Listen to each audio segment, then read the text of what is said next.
like when I think I explained to you a little bit, but like haven't been officially employed for like a year, just been doing the mission driven made stuff for most of it. But then like as of a few months ago, I was like, okay, I haven't gotten paid in a long time. I need to like have a regular job and do this, like, on the side or Yeah. whatever.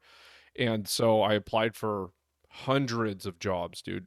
Rejected from all of them. Like all people, I was just telling Clayton this a second ago. It's like all people care about is bachelor's degrees, unfortunately. And we could go like I would actually love to have that talk with you guys about bachelor's degrees to see our different perceptions of them That'd and be interesting. how I think they can be great, but how the way like they're required now for most jobs I think is insanity. Like, and you guys have them, so it'd be kind of fun to talk about it since I do not have a bachelor's. You guys do. Maybe you have way different ways of thinking than I do about it, but we should legit like talk about that sometime. That'd be kind of Yeah. fun, you know. Sorry, Andrew, you look like you're gonna say something to me to jump in. Yeah, I got a lot to say about it too. Right. Just like Totally. I think the whole system is like kind of BS, just how it's Mhm. used. Like my job that I have now required a bachelor degree. Yeah. What? Dude, Like okay, nobody needs a bachelor degree for what I'm doing right now. It's the industry, the education industry, was because that's what it is worse than the fitness industry. It's they're just like the fitness industry. The center of it is super valuable because like it's learning and growing and being like a better person, right? And then basically this system of profit is, especially at least in American colleges, is just built up around it. And the problem is that it's like this problem of like getting it's like more fat. Like it's like they're not trimming down fat. It's like getting more fat, getting more like new facilities and all this new fancy stuff gets them more students, which gets them more money, but it doesn't necessarily help improve the core of why they're there. dude. Yep. Oh, where do I even? And then where do I even competition is start? just getting harder and harder to get into these schools. Like I was talking to a coworker of mine. She's trying to get her daughter into a couple colleges, and like she's having a hard time getting into like state schools with a 3.7 GPA and all these AP courses and stuff like that. Like she What? got denied. I brought up Cal State Long Beach because that's where I got my degree from, and she got denied from that school with that GPA. Like, Oh yeah, I got accepted to Cal State Long Beach with I think a slightly worse GPA. but we went to community college though. Right. Like, I did have an I guess so AAT. so it's harder to go right out of high school for these colleges and stuff. But like, Oh, okay. the competition is so heavy right now. Well, and the irony is that at least from what I've heard from like clients with kids, college age kids right now, is like they're really looking for like less academically inclined kids are getting in and more life skill inclined kids are getting in based off of whatever, and that can be, I don't know. It's just the whole thing. I don't mean to go off, and I realize I'm starting to talk about things that should have reference behind it. But it's crazy. It's crazy, man. Dude, since we're talking about, I just want to go full send on this topic since we already started. And okay, here's my first thing with bachelor's degrees. So the idea, Clay, I like how you said that, like the core, like the actual education learning part, that's amazing. I think learning in just about any capacity, I think it's fantastic. But here is what I really don't like is the expectation. Okay, so someone say is 18 years old, it's like they're supposed to go in debt, depending on what school you go to Right. and how high your education is. This could be 25 to 100K easily to go into debt to then, depending on what your line of work is, to then go get a job that pays 30 grand a year or something when you're already in debt to work for a company where the education that you obtain from that school probably has nothing to do with that job. So I think 90% of jobs that require bachelor's degrees, it's insanity and there's no reason for it. And I think most places, and of course, barring like very specific things, so obviously a physician, you have to have very specific education to get into that, an engineer. So I'm not arguing those points. I'm saying normal jobs that 90% of the population has. The employer should be responsible for training that person in whatever capacity they want, whether there's an official 2 week or month training program or whatever it is, or if it's more of a loosely, like, someone's going to kind of mentor you the first week so you kind of get the job and stuff. Most jobs could be done that way, and I would make the argument that it's better because the employer then can base who they hire on off character, not just simply because someone got a piece of paper. Now, I do understand the commitment to a bachelor's degree. I'll give you that. That's at least 4 years for most people, sometimes more. That's a fair point. But let's be real, not everyone went to college to like really learn and get education. Some people, like, nothing wrong with this, but just hear the context of what I'm saying. Their parents paid for it. They just partied the whole time, didn't learn anything, which is whatever. I get it. There's an experience. But when we attach that, you need this piece of paper to then be employed somewhere. I just adamantly don't agree with it, So I thought of this the other day. So every once in a while, or not every once in a while, I'll get like emails from Indeed or ZipRecruiter. I try to like unsubscribe from these places, but I still get sent stuff. Anyways, so I'll just pull up like a random job, right? And it's a administrative type of role, nothing like I guess insane, just a pretty standard job you'd see at like most corporations, and saying they want 1 year or 2 years experience with this, and then they want a bachelor's degree in any field. So then I started thinking people like that I used to work with. So I'm thinking of this guy, he was a Navy SEAL for about 20 years. He was an instructor at Buds. He owns his own business teaching like some combat training. He's a licensed paramedic.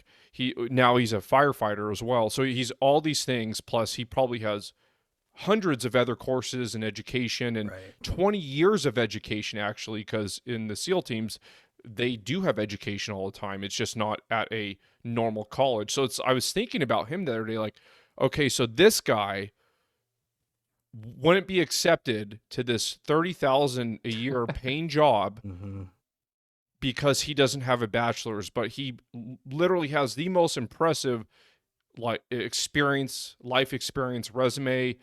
Anything that has to do with that is more impressive than just about anything you can think of. But this company would rather take a 22-year-old that has a bachelor's degree. So I'm being extreme, yes, with what I'm saying, but that's one of those things that's always bothered me. You know what I mean? Like, I don't know. Oh, the other thing too, people make the argument, okay, well, it's been shown through with data and research that if you have a bachelor's degree, you're going to make more money.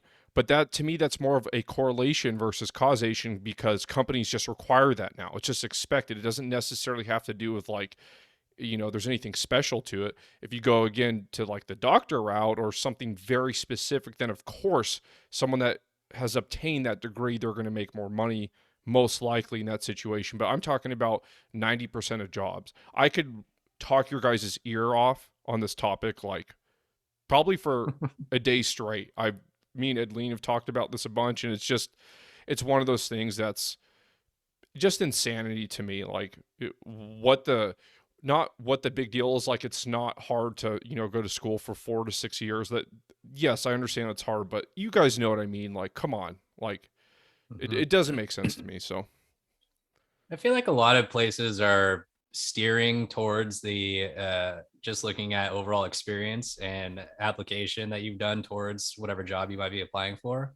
But I also think that, like, as they say this, they still either see the bachelor degree or no bachelor degree, and then they like it's like a mental thing, you know what I mean? They're like, oh no, we're still not gonna go after this guy or recommend this guy because they're not gonna verbally say that, right? They just see it. And if you don't have it, they're just going to steer away from you, 100% agree. Where that same person may be saying like, yeah, we only really care about, this much experience and, your, what's the term for it? Your, at the end of your resume, your, people. Referrals. Yeah, referrals. Oh my God. That's what I'm talking about with like my mind process sort of thing right now. But, yeah. So anyways, as much as they keep saying that they care about this sort of thing, they ultimately, I feel like, look at the bachelor degree and then kind of make their decision already.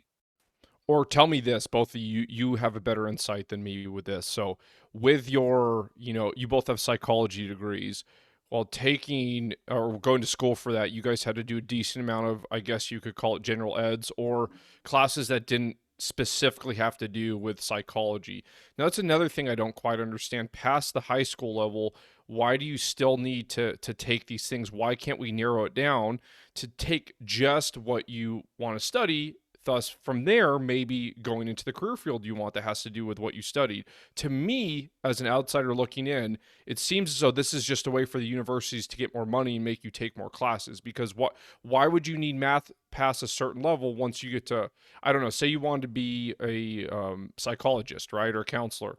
Why would you need to, I'm just making this up, but like take trigonometry or whatever the heck you guys have to take, or Southeast Asian history, or whatever the things they make you take that don't have to do with your degree, which those are all fine, but why would you have to do that? So I see it as this is more money for the university. Like, why can't you cut out all that stuff and then go to school for, I don't know, a year or 18 months or whatever it is to get your bachelor's, and literally like, let's just learn what I'm trying to do. Maybe you guys could answer that for me though. Well, they do have that, but that's like trade school. So you're talking about expanding trade school into more potentially specialized industries or careers, right? So I like that, yeah. The idea is that, at least I think, and this is not me speaking with any particular knowledge, but I feel like the idea initially was, let's make sure everybody's up to the same, that everybody, when you get into college, everybody kind of gets that same foundational knowledge, i.e. general ed. And the idea is that no matter where in the country you go, regardless of the school you attend, for the most part, that you're going to get that same general knowledge and curriculum everywhere. So, like, in theory, it makes sense, and I think that it does serve a really important purpose, including allowing you as a new student to explore and learn about things that you wouldn't, and be exposed to things that you wouldn't necessarily be otherwise. The problem is that, well, first of all, I would say the biggest problem, because this would alleviate all the other problems, is how expensive it is. Because if you eliminated how expensive it is, all of a sudden the problems with modern education start tumbling like a set of dominoes, right? It's all kind of centered around how much money it costs and how that money is being spent, and whether that is being ultimately spent on the student being a better, more efficient, effective member of the workforce, right? So if we have the system that's in place that's handing out papers instead of making sure that this particular student is a more efficient, effective member of the workforce, all of a sudden it's so convoluted, and we get into human nature, and we get into, how like basically jacked up the world is, and how like, there's always going to be people taking advantage, and like, kind of honestly, it's crazy because I don't think it was anybody's intention, but I feel like it's brought us full circle back to, again, the reason why we're in this business, and the reason why we're doing Mission Driven Made is to kind of expose the fact that everybody, so many people, let's say, a huge percentage of people in this industry are dealing in the fats, sorry, that's a bad way to say it, are dealing in sales and money making rather than improving the person at the center of it. And, I feel like that's the real dividing point, because with the education system, just like the fitness industry, it does work. Like, like all these Instagram, and not all these, a bunch of these online programs, as we've talked about, they have value, they have validity oftentimes. But does that mean that this is going to be the best thing to get you to point A, B, or C? And too often the answer is we throw the solution as college in order to get to point A, B, or C. And the reality is that college experience has almost nothing to do with A, B, or actually getting to A, B, or C, except for one, it checks the boxes, and two, it gives you a wonderful, not to be undervalued, experiential life experience, right? But for $40,000 a year, like, I would like to eat. Eating's good. Okay, well, let me ask you this. I actually really your point of view there, you said a few things that made my my propeller start spinning a little bit. So I'm glad you said that. It did get me thinking a little bit more. But now let me ask you this, kind of a similar idea of what I was saying, but in a different way. So we'll go back to that job that requires a bachelor's degree in any field. Just say a entry level administrative job at a corporation, which is that's pretty common now, right? So tell me if this person would be advantaged over this person or be more successful. So you have the person that got a say liberal arts degree from whatever college, they're 22, 23 years old and they apply to get that position, that administrative position at the corporation, okay? No job experience, just the degree, but meet the qualifications for that job. Now say take a electrician, right? And on paper, the employer's like, "Oh, that person isn't educated." But they have the, I guess, foundational knowledge that you learn in high school, like the general eds or whatever. But then from there, they technically did school, including hands-on training for 4 to 6 years. And in my opinion, when you look at these two people, they're slightly different.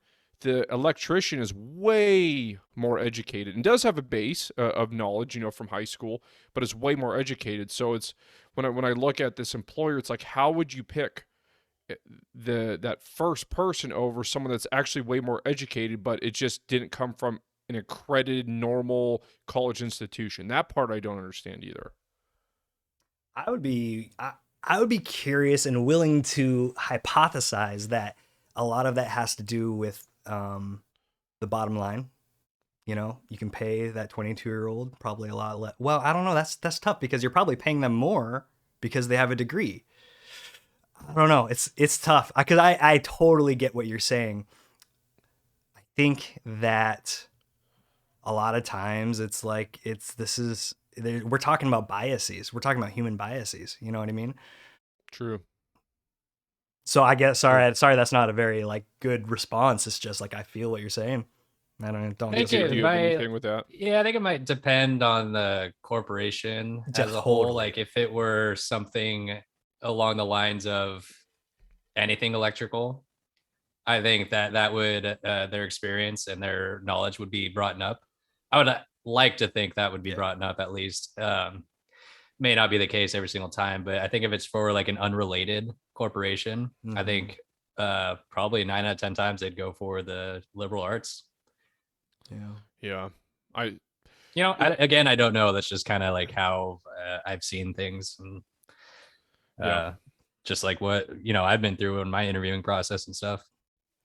Yeah. It's just what sorry, Clay, what were you saying? There's an interesting microcosm happening within grocery stores across the country right now because Whole Foods is owned by Amazon, and Whole Foods collected all these really really skilled career grocery workers, and they favor ultimately the kid coming in off the street. I mean, this is we're not talking about college at this point, but they're favoring the kid who comes in off the street over the specialized people. Granted, this is more of a bottom line thing, right? And because of that, though, there's an exodus of all these highly specialized people going to places like Safeway and all these traditionally worse, quote unquote, worse places. So I'm curious as to how that factors into this whole thing too, because as soon as we start talking about, um, I don't know. Sorry, I'm spinning now. This is Yeah. crazy. It's a lot. It's There's a just lot of stuff. we could talk for 2 days about this, all the nuances of all that. It's just one of those things for a very long time I haven't really understood. But I don't want to come off like I don't appreciate formal education or any of that. That's insane. I think one of the coolest things that someone can do is pick something, say psychology, like you guys, and go all the way and get a PhD and be a researcher and be kind of leading the way and educating everyone. I think that's amazing. So it's more not the context of just education. It's just more, this is more toward like employers, that require a bachelor's degree when they don't necessarily have to. So that part I don't understand. And then AJ too, like how you said, even the companies now that are trying to say like, oh, you don't need a bachelor's degree, there's still a bias toward that. I totally agree with you. So I don't know. Funny times though. But let's talk about something else that I saw that was funny this week. And I've wanted to tell both of you guys, but I decided I was gonna wait till today because I thought it'd make you guys laugh a little bit. So guess what I heard? Well, guess what silly thing I heard in, I'll just call it the fitness industry, the boogeyman. Guess, do you guys want to take a guess what wild thing I heard about? Okay, I'll give you a hint. It's about losing weight. Okay. He eliminates no options with his Okay. hint. That's fair, but a way to lose weight, we've seen very silly things, right? Like waist trainers and stuff like that, right? To lose weight. So there's your hint. It has to do with something. Okay, it's gimmicky and silly. There you go. I think I'm swayed by the post that you did on Tees because I'm thinking detox. Nope, not detox. AJ, Okay. do you have any guesses? A way to lose weight. It's a gimmicky device that I saw. I'm just saying the fitness industry. I think this was an ad that popped up, fitness related. It's an ad to lose weight, and it's gimmicky. Oh, And it's one I've never heard before. I thought waist trainers were bad until I saw this. I know which one it is. You know, okay. AJ, any guesses? I'm thinking like a tool that Tool? Okay. like a tool that like massages your like muscles or anything to get rid of fat in that certain area. That's pretty good. That's pretty close. Wow. Clay, do you know from the notes already? Yeah, or did yeah, I you see what I'm remembered talking- as soon as you started talking, I was like, oh yeah, it's from the notes. But then Andrew comes in out of nowhere, just like, yeah, basically the same thing that he's talking about. So Clay, do you want to break the news to AJ what it was that I Yeah. saw? So I only know from the notes from what Jake wrote, but apparently somebody's rubbing wood on their body to help lose fat weight. Is that right, Jake? Yep. So it was a piece of wood, like really smooth. It looked like it had been sand down. I don't know the technical term, but it was wood. Okay. And people were rubbing it around their waist to lose fat Oh, around you know what? their waist. And I mean, first question, what is the thought process behind this? You know what? I bet the thought process is, I bet people are trying to recreate cool sculpting, but with like friction. What was that? You know what cool sculpting is? It's like the newest it's not plastic surgery, but it's like the newest cosmetic surgery where basically cosmetic surgeon freezes the fat around your waist off and it dies, the cells die. I don't really know the science behind it. I just know it's like the one of the more recent cosmetic surgery things that, you know, is really blew up for a minute. So the idea with that is that they're removing fat cells from outside, you know, from their abdomen, which I don't know about that to begin with, but I bet you these people with the wood are like, oh, we can do the same thing with sandalwood, you know. Okay, guys, like, this is exaggerating again, but like, this is what I think when I see this, like how I feel about humanity right now. So I think of, say, 1943 or 1944, thinking about people, or the early 40s people being in World War II and going through that. Now, today, we have people rubbing wood on their stomachs to make themselves skinnier. Like, is that where we've come to? To be fair, like in my mind from that time, I'm picturing somebody with the standing on the vibrating platform with the band around their butt, around their waist is vibrating. So I think we've always been pretty dumb as far as fitness goes, to be honest. I don't think that this will be the most left field thing we see either. You know, it's You just going to don't? be no, definitely What is it not. going to be then? Well, who knows? Like, you got to think so far out of the box. I don't know. It's going to be ridiculous, like something. And maybe mean- like if you know, putting drops of water on your shoulders, you know, one drop every 10 minutes for, you know, a couple hours, and then you'll see definition in your shoulders. I don't know. I don't know. Some Shoulder off the wall, wall like that. That's like the wood. That's probably equal to the wood to me. Yeah. Both of those things. Maybe the water even makes more sense. I don't know. I don't mean to transition away, but it's kind of in the same thing. Did we ever bring Liver King back up with the three of us? No, we didn't. We AJ, didn't, right? you looked at him, right? You looked at the Sure okay. did. Okay, before we circle back to the question I was going to ask you relating, well, not exactly the same, but it had to do with everything going on in Ukraine. We'll get back to that, Clay. I'm actually glad because I keep forgetting to bring that up. And then you remind me that I forgot. So let's do that now because I would have probably forgot again. So what, AJ, what were your, I hate when people say, what are your thoughts? But what were your thoughts by I seeing? mean, ancestral tendencies, huh? I, you know, I don't quite know what to think about it. It's, I mean, let's just start off. That guy is yoked. What a beast Yeah. that guy is. As far as like his message that he was trying to get across to everybody, within that video that you guys showed me and in my own hearing of it, it's just there's a lot of contradictions in it. Yeah. Oh, okay. I think. Totally. Okay. What else? And I don't think it's quite realistic, to this day and age. The Okay. whole philosophy behind, what was there, like 8 or 9 ancestral tendencies that we need to follow? Something like that.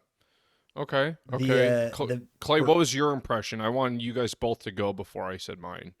for our listeners, the video that Andrew mentioned was the garage strength video. They'd made a YouTube video analyzing Liver King, which I want to shout them out because it was a great video, and also just for full disclosure's sake, I don't know anything else. I haven't seen anything else from Garage Strength. I like this one video that they had that was talking about Liver King, and they seem like at Garage Strength they're pretty on point, which was really helpful when looking at this whole other entity, which is Liver King, right?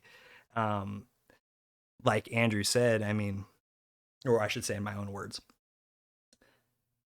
it really, you could see with those ancestral tenets in the videos themselves, especially in this Garage Strength video, that they were highlighting these moments, that Liver King doesn't actually strictly adhere to these tenets anyway. So, like, for example, one of the tenets is like, you're not supposed to eat any processed foods, right? Well, in the video where he's showing all his foods, they've got whey protein in the back, which is uber processed, right? Highly processed, yeah. Maple Right. syrup. And again, that was not just my, this was pointed out by Garage Strength, blah, blah. That's the last time I'm going to plug their name, but just to be fair, like this was, not just my eyes on this, but taking a step back and just using my eyes, they weren't injecting anabolic steroids in our ancestors. I mean, maybe in the last 100 years, but prior to that, I don't even know. Jake, you might have a better idea when people started doing that, but they were not. My ancestors were not plugging their butt cheeks with a needle so that they could rage out. You know what I'm saying? Like, that was not part of the plan. And though he says, right, well, and he says that he's not on steroids, but I mean, come on. And to be fair, as Jake and I have talked about, or I should say, as we've talked about on the podcast, you can't always tell when someone's using steroids. Yeah. Actually, in fact, agreed. Steroids used appropriately, appropriately meaning outside of competition, actually can be part of a healthy program, not according to my expertise, but to people who know these things better than me, right? No, I hear what you're saying. He is bursting. He's got muscles coming out of his muscles coming out of his muscles. Like, that's not, there's no way he's all natural. So, like, how do we take all of your tenets and accept them, So here's the thing, AJ, you mentioned contradictions, right? So, like, one of the things I noticed, like, pretty early on is his ginormous mansion that he has. So it's like the whole thing about being or living that type of a lifestyle like our ancestors did. So that was the first thing. It's like hard, like, how do I take this seriously? Like, this guy's living in a mansion. If you see where I'm going with that. So that was the first thing. And then the next thing, what I did like, Clay, about the video you sent us for Garage Strength, right? Yeah, I hope that I said it like 4 times, so I hope I said it right, because otherwise I'm a dick. what I did like is he actually broke it down, like Liver King's brand, like pretty objectively, Yeah, which I thought was great and not totally. super emotional, just bashing him, which Yeah, I think he did it, really well. agreed. Um, so that was really good. But the other thing I don't understand is why people obsess about living like our ancestors did. Yeah, Like, why? Like, why does that matter? Like, I think I know what they mean, but at the same time, it doesn't really make sense. You know what I mean? Like, back then, just because it was a long time ago doesn't mean they were free of disease or anything like that, or they didn't have cardiac conditions, because whatever it is, it's just, I don't understand. I think what people are getting at is they probably ate more whole foods, I guess, because they had to. That's the only thing I can really make of it. And then I guess other stuff he talked about. I think he said something about being outside. Was that one of his tenets, or yep, am I making that up? So that's correct. so like part of that's great, and I agree with it. But just this whole idea about ancestors, Yeah. it seems to me as more of a marketing thing that Mhm. sounds cool, and it creates really easily a tribe of people, and a lot of groupthink, which isn't always bad, but I don't know. So those are the main things, and then plus, mainly eating just what would that be? Keto or carnivore diet, Raw technically, meat. sort of. He was pretty Yes. much said live like he lives off the land. So I guess whatever is more Okay. easily obtainable, like fruits, vegetables, and meat, Okay. not so much of grains and stuff like that. Okay. Yeah. So that's the other part too, where people think like grains and that stuff are bad for your health when that's not true, even a little bit. So I guess that's the other part. To me, I see it, and I think they said this in the video. This didn't come from my own thoughts, but he has a very good marketing team, Yep, and it's like it's entertainment what he's doing. It's not totally. like necessarily, oh, this like great information. And that has to be the case, because I remember when I first heard of him, I looked at his Instagram and he had maybe 400,000 or 500,000 followers or something, which is still massive. And then I looked like a month later, I was back at his account watching some crazy video he had, and then there's over 1 million. So when it goes up that fast, normally it's not like this person's providing very valuable information. It's normally pretty entertaining and gets a lot of clicks. I mean, he like blows stuff up in some of his videos, like. Yeah. So I see it as fitness marketing. I do like some of the ideas that he has in there, but I'm sorry, just having a mansion, and I don't know, it just doesn't seem like an ancestor type of thing, at least from a really long time ago. So It's I don't know. Those are also my thoughts. it's also important to note that he's selling stuff that he's promoting in his videos, which we've talked about. We don't demonize by any means, but that's something as a consumer you should be aware of too, right? I mean, Oh, like his basically, supplement line or whatever. yeah, and Good it's not point. so much, again, not to demonize that as much as don't get fooled by the show, by the presentation. That's a constructed image. It's a constructed Mm, marketing persona that they've created in order to sell probably these products that they are producing, or whatever. Maybe it is just for advertisements and for clicks as well. But you know when we look at it from the lens of there's this guy who's really kind of an entertainer and he's in marketing, well, all of a sudden it kind of flips the paradigm a little bit, because in my mind at least, because all of a sudden now we're talking about an entertainer who's promoting some questionable stuff, certainly, but not particularly damaging from what I can see. And then some of the core of those tenants, a lot of those tenants are really important tenants that we talk about sure. in fitness and that are really quality. So tough, it is really a tough thing. And I think speaks to the nuance of, again, our existence as a entity in this environment, where we have competing, people competing for business, either via clicks or trying to extend value, and those two things, how they don't really necessarily gel, right? So don't be tricked into thinking when you're watching Liver King, don't think you're getting a bunch of value. Be like, oh, this is entertaining, you know if you want value, go listen to this. You listen to Mission Driven Made, or, you know, some other podcast where it's not quite as flashy, and you might want, now, you know, there might be times where you're like, oh, okay, I'm bored with what they're talking about, but, you know, you might not be bored by the next thing that we talk about, right? Because let's be honest, this material is not for everybody. You've got to you've got to be interested in it. Otherwise it's just blah, blah, blah, blah, blah, you know? But the one thing though, so you mentioned with Liver King, like, you know, he's not necessarily doing damage or negative. I don't remember the Obvious exact word damage, you at said. least.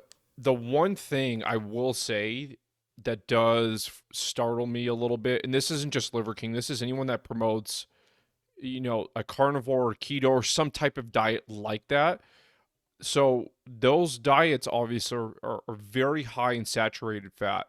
Now, saturated fat, whatever, it's fine, but it's one of those few things that at least it's been shown through data that independent of calories, saturated fat could have some negative consequences to your health. So to me, that's a little frightening. I know at the end of the day, is with, you know, all that stuff, it's like the amount of calories that you consume, you know, assuming you have a healthy body weight, that's going to determine some of these health outcomes a little bit more than very specific things like saturated fat. But saturated fat on its own, though, has been shown that there could be links to negative health consequences.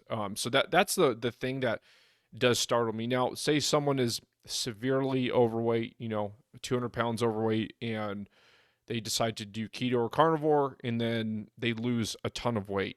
So I could guarantee you their health markers are way better after losing all that weight, even if they did that. So the point I'm just saying is, like, to me, long term doing that, it just makes me think more. I wouldn't sit here and say that person is going to die early, or I'm not going to make claims like that, but there has been data showing that the saturated fat, independent of how many calories you consume, can still have possible negative outcomes. So that's the only thing. Like, I try not to bash like all these diets, but that's the one every time I see people like say they're starting the keto diet and because they think it's like the only way to lose weight. It's hard because it's one of those things. I know, like, that it might not be good for your health. It possibly, you know, or maybe long term it could have negative effects. You know, that other fad diets or whatever, most of them can be fine, I guess, depending on which one it is. But say someone, for example, is like plant-based, assuming they're getting enough protein, nothing wrong with that. That's completely fine. Just, you know, make sure you're getting all your you know, appropriate amount of micronutrients and the protein and all that stuff. People could be super healthy doing that. Just something about the saturated fat, and I'm not trying to scare people with saturated fat, but you see what I'm saying here. So that's the only thing that does concern me when people really espouse this idea of keto or carnivore. I know AJ made a good point. He's not exactly like that because he'll eat anything off the land, so technically I guess that wouldn't be carnivore, but I mean, that dude's just eating raw meat all day long, you know. On that note, in that same is one of the videos that we watched, I think all three of us saw, was of him taking a bite out of a bull testicle, right? Right. You guys saw that? And it was part of the Garage Strength video. And the Garage Strength guy pointed out he's not comfortable taking a bite out of Liver King, isn't comfortable taking a bite out of a ball. Like, you can, he kept looking over to the left, and yeah, and you can see it was not comfortable with that. But, you know, that's the show, right? Yep, that's the show. Yeah, good point. Oh, but so going back to what we were talking about earlier, when I mentioned World War II, AJ, me and Clayton have been deferring this question all week because we know you weren't feeling good. We wanted to make sure that we waited to ask this question until you're on again. Kind of switching topics, full 180 here with this. But, you know, with everything going on in Ukraine that we've kind of seen, even though we don't know exactly what's going on and what's real and what's not, because there's fake news here, fake news there. No one, anyways, that's beside the point. So it made me think. I wanted to ask you guys, have you ever thought about serving, or at least in the past? Because I remember, AJ, we like briefly talked about it when I think we were teenagers, actually. So I want to make sure I ask you that today. We have talked about that more than a few times, you know, throughout our lives. Yes, the short answer is absolutely. I have had an interest in signing up. for a long time. Even like thought about recently, trying to sign Mm. up as an older person going in. I'm 31 years old now. But yeah, it's always been an interest of mine, and there was a few things that held me back from actually making that move. Yeah. Family being a big part of it, Right. and just what Clayton and I and others were working on music at the time and stuff like that. And I Mm. wanted to see that through, and ultimately joining the military would have negated trying any of that stuff. Right. So yeah, I have always had a lingering interest of the military for sure. And God, I can't tell you how much I respect those people who have actually made that leap and are in. Amen, Thank you dude. to everybody who is serving Amen. or who has served. It's just a Absolutely. huge, huge deal. Oh yeah. Agreed. And the conversation that I do remember having with you, I don't remember every little thing we said. Me and you were close to your parents' house, and you pointed at these two. They were probably in their 20s. I don't know if you personally knew them or not. And you said they were Army Rangers, or one of them was, I think, or they were going to be going to range. Oh no. No, It get doesn't out. happen again. Our second time. Well, guys, we're a little bit quicker on it this time, but if you're not watching, you wouldn't have seen that Mr. Jakey Poo's face is a frozen penguin right now. So I'm just gonna go Looks ahead. like he's kissing the microphone. It does look like he's kissing the microphone. He's about ready to. Oh, we see a Jake in the room. Well, my little two piece on this is Andrew, as Jake said, we pushed off talking about it with you, or we're talking about it because you weren't here. And part of the reason for that was that we had actually got on when you first got sick, and it was still in the program, and I was like, maybe we should push it off because this isn't going to be a very interesting conversation. Because basically, my answer is no. Recording stopped. Sir, I never considered serving myself, mostly because I am just not kind of the right person for that for a couple reasons. Mostly I think being that I'm not very good at just like doing things and accepting that, like I'm really not good at just like taking commands, like taking orders to my own detriment. Like, believe me, I'm not saying that with any kind of pride. Like, I'm saying like I would have been probably gotten my ass whooped and having to do hella push-ups and like kept running. I'm sure they would have broken me. I'm sure, but I was that would have not been the route I went. Although Jake and I were kind of talking about today, it was in the group text, the fact that maybe, different circumstances, I think that I could certainly find a place for myself, although it would likely be as Jake has talked about and is I don't think we've really talked too much on this podcast yet, but our boy is heading back into the medical field. Sorry, Yes, is that okay to sir. say? We can cut that out if that's not appropriate for me. Oh to no, share. no, you're good. Yeah, absolutely. yeah, Yeah, but emergency medical services. yeah, so Jake's gonna be back in EMS, and so we were talking about it, and I could if I had. I feel like if I needed to, there might be a place for me in supporting others, in that kind of setting, certainly. That's the thing about the military too, is like you can go in and pretty much still do whatever you would want to do anyways. Yeah. They're gonna teach Good you point. any trade through the military. I mean, they have their own, you go to these big bases like Camp Pendleton and stuff, and it's this huge community. They have auto shops, they have grocery stores, they have like everything that a whole community would have, and they would Right. teach you any trade that you'd want to do. Interesting. And you would have that foundational experience of being in the military as well. That's Because really everybody has to go through the basic training and stuff like that. That's super interesting and super pertinent to our previous conversation, because Jake, you literally were just talking about ex military person who's not getting hired because they don't have a bachelor's degree. I didn't realize that there's literally trade education be outside of specific jobs within functions within the military, which I'm sure there's overlap, right? But dude, they actually get tons of education in whatever craft they are. Like, they go to boot camp and they go to like specialized schools after that. And I can't speak for every facet of the military, but most of them are doing a lot of training all the time and continuing education, and they are as educated as just about anyone. So yeah, it's cool. There's so many options to what you can do in the military. And for me, it was one of my biggest regrets in life is being such a degenerate when I was a teenager and because of that, I, wasn't able to get into the military. Like the way, like when I got to like work with some people from the SEAL teams and stuff like that, like the way a lot of people look at, say, professional athletes, I always looked at like special operators, like SEALs and Green Beret or Rangers or Marine Raiders, and I just think what they do is absolutely amazing. In my opinion, some of the toughest human beings on earth. And I mean, even think of, you don't have to even be in special forces or anything. Like think of Marines. Like I know the boot camp they go through must be insane, and they're all pretty tough individuals, at least the ones that I know. So definitely one of my biggest regrets, not getting to do that. But AJ, before I cut out for a second there, I was talking about those people that lived close to your parents when we were kids, and about one of them being a ranger or something. Do you remember that specifically? Uh, did they live on my court? I'm trying to No, think they offhand. No.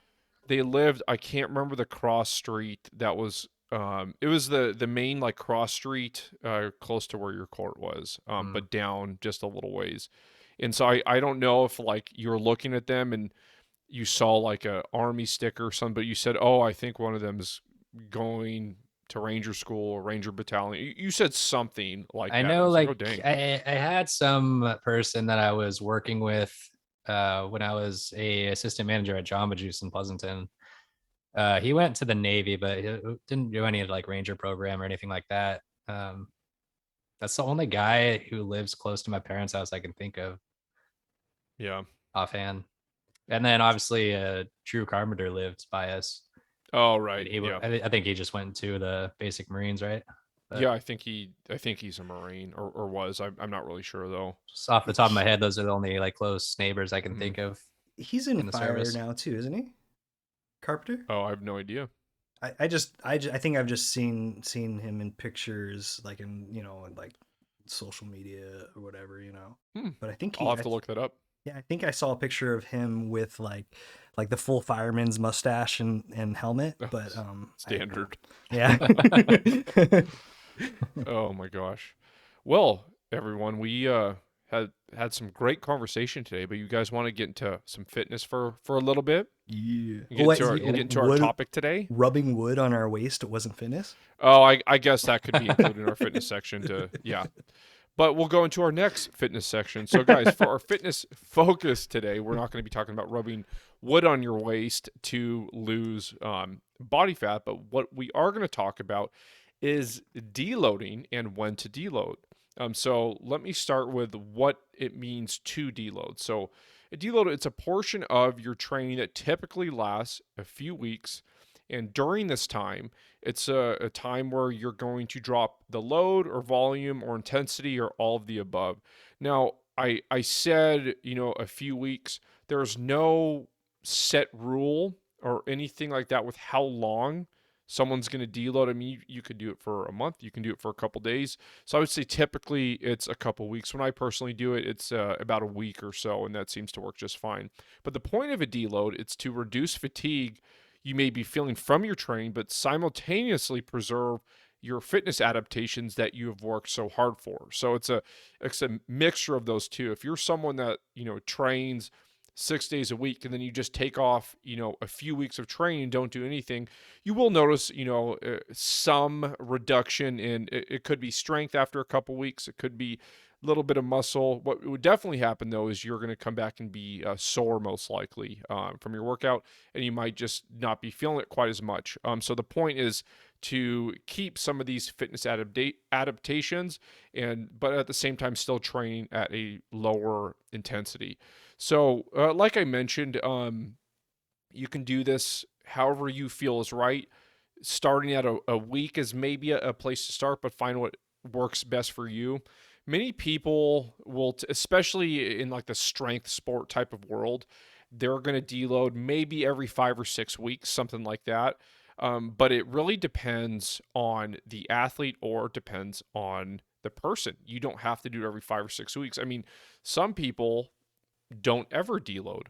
So we really have to take into consideration your personal needs. So the the old saying about if it's not broke, don't fix it type of thing. It's the same application here. If what you're doing is working and you feel good and you don't feel really fatigued and sore all the time and things like that, and your performance is going up, you don't necessarily have to do it. It's just something to keep in mind. Now, for me, we've talked about this on the show a few times. It's been pretty life changing for me to do them. I would say I do them maybe a couple times a year. I could probably use more. In the past, I didn't do this, and because of the volume and intensity that I was training with it, I really suffered, negative consequences because of that. And the only reason, up until I would say a year ago, the only reason before that I ever did a quote unquote deload was because I was injured and I had to. Like I had to lower the volume and intensity because I was in so much pain. So anyways, let's go into more specifics about deloading. So you do have a few options how to deload. One, you can reduce the weight, but continue with the same amount of sets that you normally do. Another way, you can reduce the number of sets or volume that you normally do. Another way is reduce how much overall you just exert yourself. You can also do a combination of all of these things. So for me personally, these numbers don't mean anything. This is just what I found that has worked for me so far is I reduce my training volume, we'll say by about 30% or so. There's no magic number to that whatsoever. I've just found that to be effective for me.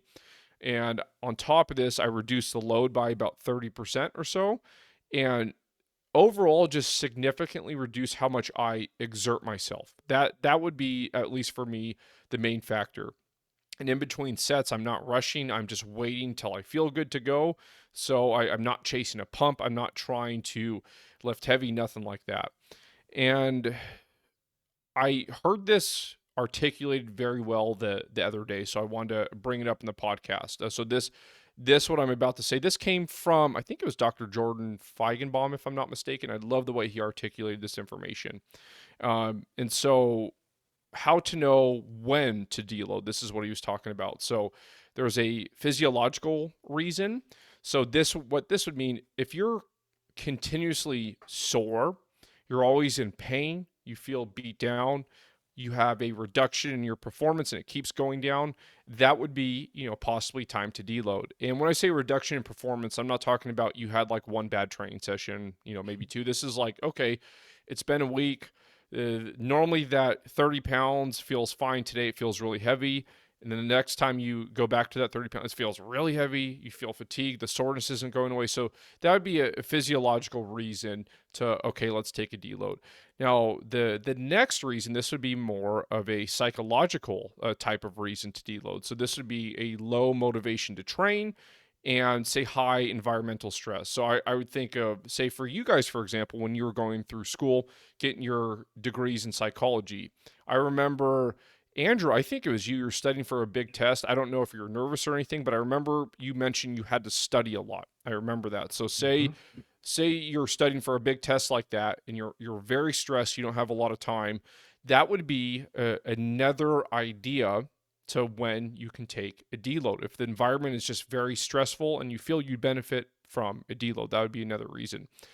For me personally, and again, I don't recommend you do it just because I do it this way. This is just what I found to be helpful. I only do it for physiological reasons. I haven't ever lost motivation to train to the point where like I had to deload. I'm sure, after I was beat down for a while, I'll reel it back a little bit, but I've never gotten to the point personally where I'm like, oh, I don't want to train at all. But some people do get, a bit burnt out and feel this way. For me, train is, this sounds a little silly, but it's like kind of my medicine. It's what I use every day to help with a bunch of things outside of just the standard trying to get stronger and improve my performance. It helps with a lot of other things. So for me personally, I do more on the side of the physiological reasons.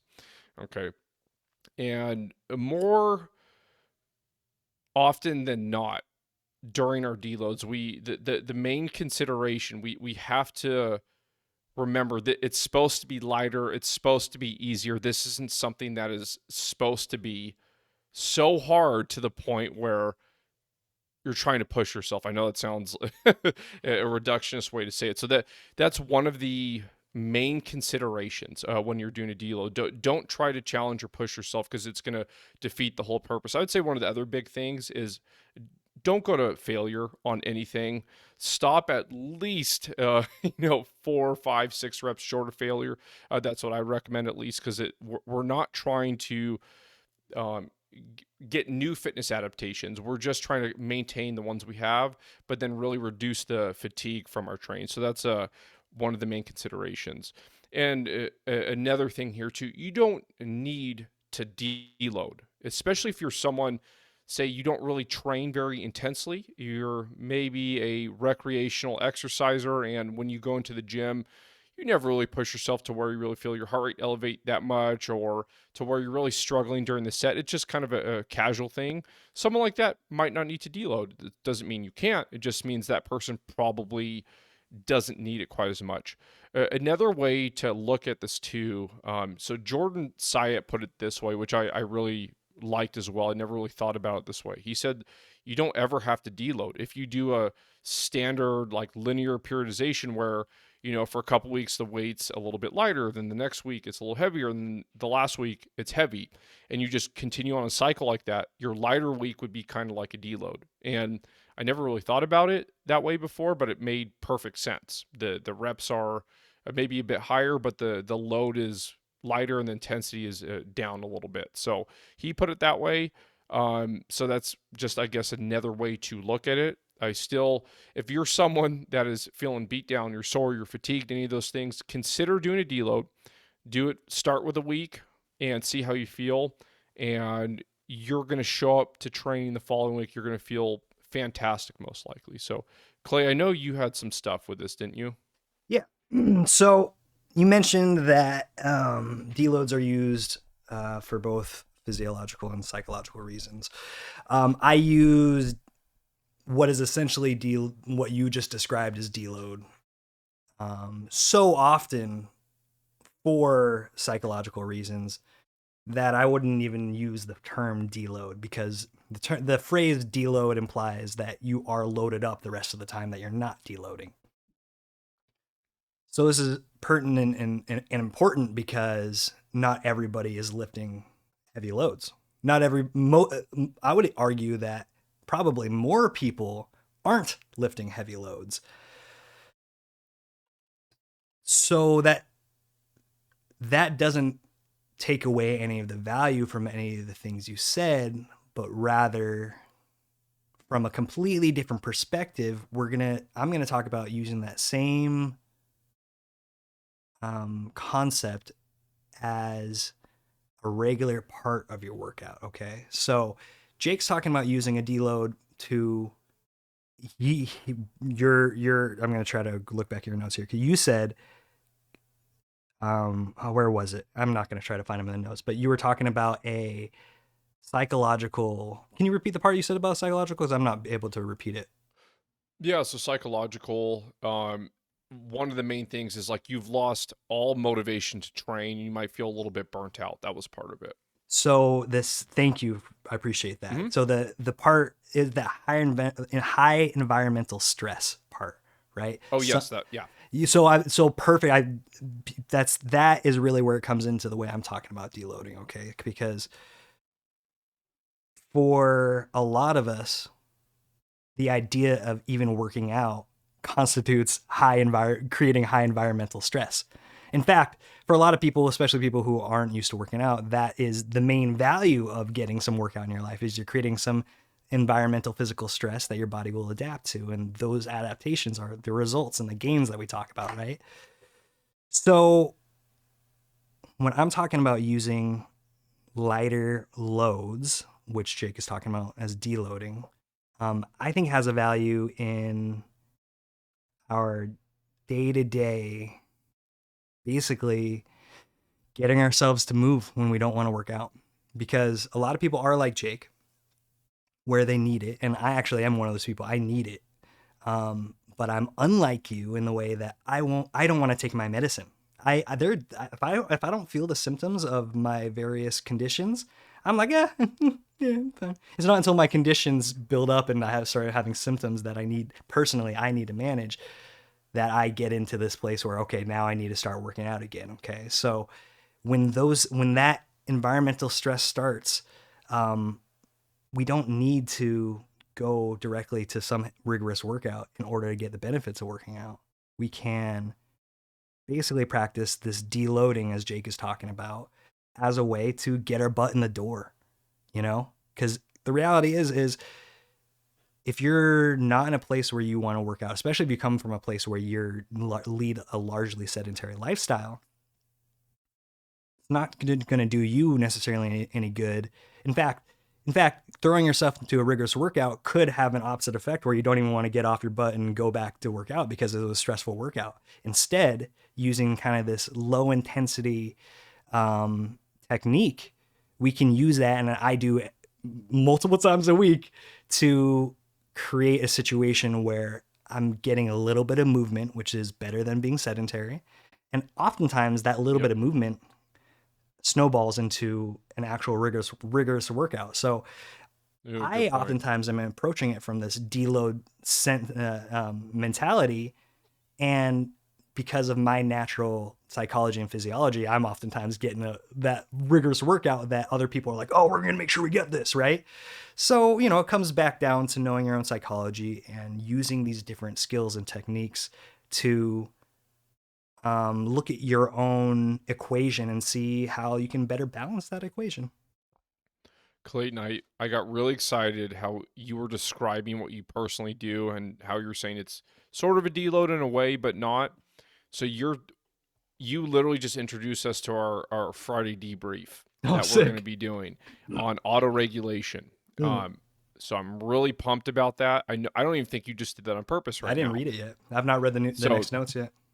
so literally what you just did is in a way what we're going to be talking about soon. And it's a topic that I really, really like and I'm excited for us to talk about. So you kind of introed everyone to that. So Perfect. I absolutely love that because at first I didn't really think about it. Then I'm like, wait a second, like this is kind of similar to what we're going to be talking about soon. So I love that you also said that some movement, even if it's small, is better than being sedentary. And I love that because that's true. And you'll notice a lot of people when it's okay, fine, I'll just do a little bit. And then all of a sudden you're like, okay, I can do a little more. This is good. Endorphins are a hell of a drug. Yep. Yep. Absolutely. And let's finish today with a Q&A and with the question of, does exercise order matter? So I want to kick off this whole thing by saying, I'll just start with yes, it matters. But if you don't have specific training goals in the gym, then exercise order may not be a quote unquote big rock for you, okay? Or the most important. But generally speaking, it's optimal to start with more fatiguing movements, okay? So we're going to start with that. And then now this is normally found in multi-joint, also known as compound movements, things such as squats, deadlifts, bench press, dips, those type of things. So generally speaking, those are more fatiguing, those big multi-joint movements. Now, something I have noticed when it comes to these multi-joint movements is not only can they be more fatiguing, but if done correctly, at least from a neurological standpoint, they require such a high level of focus. And it's sad for me to admit this, but I'm just going to say this. So just on Saturday during my training session, which is my second, Saturdays are my second lower body session of the week, I realize how poorly I've been focusing during my workouts and how much that's affecting me in a negative way. During compound lifts, there's times I don't even notice it. I'm just going through the motions. And it's not because I don't want to put effort in. I love putting effort in, but here's at least my excuse that I'm going to say are part of this. The gym gets pretty crowded, right? So I'm sitting there, I'm about to deadlift, and I'm looking behind me where the sled is to make sure no one goes over there to use it because that's going to be my next exercise, right? And if someone goes to the sled, they're going to be using it for 20 minutes. So I get so distracted sometimes about thinking about making it to my next machine or piece of equipment I'm going to use that I'm not even thinking about the movement I'm doing. And I noticed this. I don't know why it took me so long to really notice this, but on Saturday, I'm like, okay, I'm going to completely focus during my lift here. Completely 100% hyper focus. And it was crazy how much more effort it takes when you're focusing like that, but how more beneficial it is. So multi-joint movements, if you're doing them correctly and pushing yourself at least a little bit, you're going to feel that effect. Now, if you're not putting your energy into this, you are losing out on some benefits. So just keep that in mind. I don't want to scare someone away from thinking you have to go full send every time you do a bench press or a squat. That's not what I'm saying. But if you're not focusing, you could be losing out on some potential benefit. And what we can do here is pick, say, if you're doing deadlifts and back squats in your workout, okay? And you're trying to think, okay, how do I go about this? How do I know which one's more fatiguing? What if I'm doing both of those? Those are both multi-joint movements. What do I do? So that from there, what we can do is, okay, I need to do back squats today. I need to do deadlifts. I want to focus more on, we'll say, quads today. That's more of the importance. So at that point, we can start with the back squats first because those will hit your quads more than, say, the deadlift. Then you're going to do the deadlift second because both those movements are pretty equally fatiguing. Some will argue the deadlift is more. But at that point, what we do is we focus on whatever muscle group or muscle that we want to enhance or what we're just really working on in general. That's going to go first. Now, if you're looking to maximize strength adaptations and even muscle building, remember compounds first. Now, some people will argue to do it in reverse. There's a method called pre-exhaust, meaning you do isolations lifts first. That way, once you get to the compound movements, you have to work harder. That's some of the thinking. I don't know if there's necessarily data to support that. But my way of thinking is, why would you want to fatigue yourself going into compound movements that require more energy, require more focus, and all these things? All it's going to do is be detrimental to how much you're going to lift in those movements. That's my thought behind it. I'm not saying you can't do it that way. I just think I would say 90% of people, it would be more beneficial to stick with those compound or multi-joint movements first and then move on to the isolations after that. Clay, what do you got for this? In my opinion, the best order for exercise is the order of exercise that works for you in that particular moment. Because that might change depending on what moment you're in, what you're looking for, like Jake's talking about. But given that there's so many different ways for your competing muscle groups to interact, and depending on the lift, let me just preface or give a little context by saying, if your goal is to lift one thing and improve one thing, focus on that one thing, right? Don't intermix it with a bunch of other stuff that's going to take away from focusing on that thing. But with that exception, I really believe that the best order to go in is the order that works for you as an individual. And the way that we figure that out is we're willing to, as Jake says, be the artist and be the scientist, be willing to try different things, see what we'd like. And that's a really important thing that a lot of people miss. People miss, what do I like? Because the old pain, the old no pain, no gain sentiment makes people think that there's some glory to hating your workout, or like the old Muhammad Ali quote about how he hated every moment of training, but being the best made it worth it, basically, right? Like, all that shouldn't apply to people who aren't trying to perform at super high levels. If you're not trying to perform at super high levels, do what's going to get your butt into the gym the next day because you enjoy doing it. Just make sure that you are not neglecting opposing muscle groups. So if you do a press, if you're working your chest, make sure you work your back. And that doesn't necessarily mean in the same workout. That might mean on the next day, make sure you work out your back. Just make sure that you're always working the muscles that work together. So if like, for example, Jake used quads and he mentioned deadlift. So that's quads and hamstrings. Make sure you're doing both squats and deadlifts, whether that's 2 days apart in one workout, whether you're maximizing one over the other. Make sure you're doing them in balance. Clay, I like what you said. It really, so you said about, what you enjoy. I want to add to that. I think you will like this idea. Tell me what you think here. So I know obviously you're into psychology, and sometimes I do this little psychology trick with myself if I'm doing a movement that I don't particularly enjoy. Now, most movements over time, I start to enjoy them. Like I used to hate anything that had to do with legs, and that's partially because I've always thought my legs are pretty weak. That's a whole nother story. So what I do, I put the movement I dislike the most second to last. Now, here's my thinking why.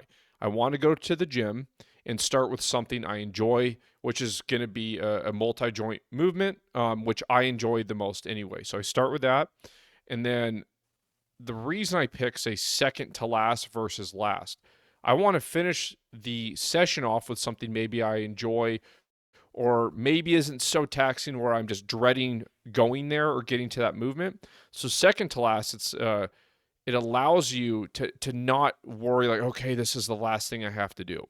So it's a little weird kind of psychology trick. So I'll do that. So if I'm specifically training just my core or just my abdominal muscles, which I do sometimes, I absolutely despise doing those. Anything that has to do with core outside of, compound movements. If I'm isolating my core, I hate doing that with a passion. I hate it. I very low volume doing these I'm working on it, okay? That's a whole nother story. But anyways, though, I literally do these normally second to last because I hate them so much. And then after that, I'll finish with something maybe a little bit easier that I don't hate. So just a little psychology trick. Try it if you haven't, see if it works. Clayton, I thought of you when I thought of this idea, knowing that you probably have had little psychology tricks like that too. Oh, my entire program is propped up on little mind F's, little psychology tricks, because I am very naturally sedentary. I can sit in front of a video game system and not do anything for 3 days. That's like even amongst video game players and sedentary people, that's saying something. You know what I mean? So honestly, if it wasn't for these little psychology tricks like you just said, I would simply wouldn't do it. And the reality is that I just shared that the one that we just talked about is my biggest tool in that toolbox, which is just moving around when I don't want to work out, because moving around is just there's something about movement momentum, momentum begets more momentum, and it's very natural. Ooh, I like that. So I don't know. I feel like this is one of my favorite subjects that we've talked about on the podcast at all, as I'm sure you guys can tell. But it's it's one of these things where, just like almost pretty much everything we talk about, how you fall in this topic of of exercise order, and I would even argue, um, how and when to take your deload. It really is just dependent on, um, you know how you personally as an individual feel about that, and how that fit into, not to say it again, but fit into that equation, right? So AJ, I saw you smiling. Do you have anything before we Yeah. conclude here? Yeah, a little bit. I mean, I think you and I, Jake, have a lot of similarities when it comes to an exercise order. However, a similarity as in like I like to start with something that I really enjoy doing, but I will pretty much do the exercises that I enjoy the least still towards the front and just get them out of the way. That's That smart. way I can do like my second half funny. of mainly exercises that I really enjoy doing. And when my blood's flowing and endorphins are running a little bit, like I'm like all out, all in on those exercises that I enjoy. It's kind of like I eat my vegetables first for dinner, you know what I mean? And then I Ooh, just that's smart. save the better food for last. You know That's what I smart. realized listening to you guys is I don't do workout. I don't do exercises I don't want to do. That's actually how I do it, manage that, because it just so happens that I don't dislike any of kind of the main things that you have to have. I don't, for whatever reason, those, I don't really mind those. The things that bother me are things like burpees. I will never do a burpee in my life. And there's professional and logical reasons for that, but the emotional reasons is because I grew up playing football and I did so many up downs that I'm not going to ever do a single one. And I'm certainly not going to instruct a client who could potentially bust up their wrist on the way down, right? AJ, Anyway. the sole reason that I I train my calves twice a week, it's because you made fun of me how small they were all the time. And that was when we were teenagers. And I want to let you know, I train them twice a week and they are still tiny. Okay. Twice a week. You're gonna have to snap a picture and send it to me. I need to see these bad boys. Calf check, Jake. I will. Can you do a What calf was that, check on Clay? camera now? Calf check. Calf check. It's like the Mr. Incredible figure, you know, like the Yep. the small legs and the giant upper body. I hear your voice in my head every week. I do them twice a week now, and I'm like, one day they're not going to look like a child's calves, but we'll get there. We'll get there. Yeah. I We might be will get 40 there. years old, but we'll get there. Yep, exactly. All right, everyone. Thank you so much for tuning into the Mission Driven Made podcast. If you did find value in our content today, please go ahead and subscribe to the show. Leave us a review down there. It's going to really help get the show out there and help us grow tremendously. You can find us on Instagram at Mission Driven Made. You can also find us on Facebook. We have a free fitness platform called The Forum. So if you go to Facebook, type in Mission Driven Made, The Forum, or click the link for it in our show notes here. You can get to the forum. It's a place where you can connect with other listeners of the podcast. It's also a place you can go to ask us any fitness related questions. We'd love to help you on your journey. All right, everyone, we hope you have a fantastic rest of your day. And until next time, stay mission driven.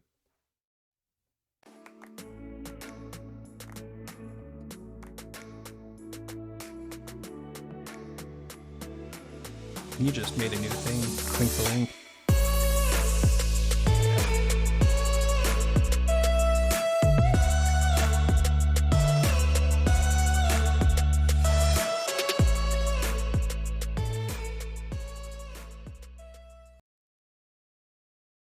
All right, Twitch viewers, now's your opportunity for our live Q&A. As always, Jake and Andrew and myself will hang out for a few minutes to see if there's anything that you guys would like answered. Just a reminder, we are a bunch of lifetime worker-outers, trainers, a couple nutrition coaches, a couple psych degrees. We got a whole bunch of knowledge in here, so tap it. That said, I don't see anybody, so we'll probably just head on out as usual. But make sure that if you have any questions and you're listening, not live or watching, not live, that you can reach out to us. By the way, Jake just said, whether it be the forum, Instagram, or you can direct message us even on Twitch or whatever. We're here for you. Otherwise, until then, stay mission driven, guys.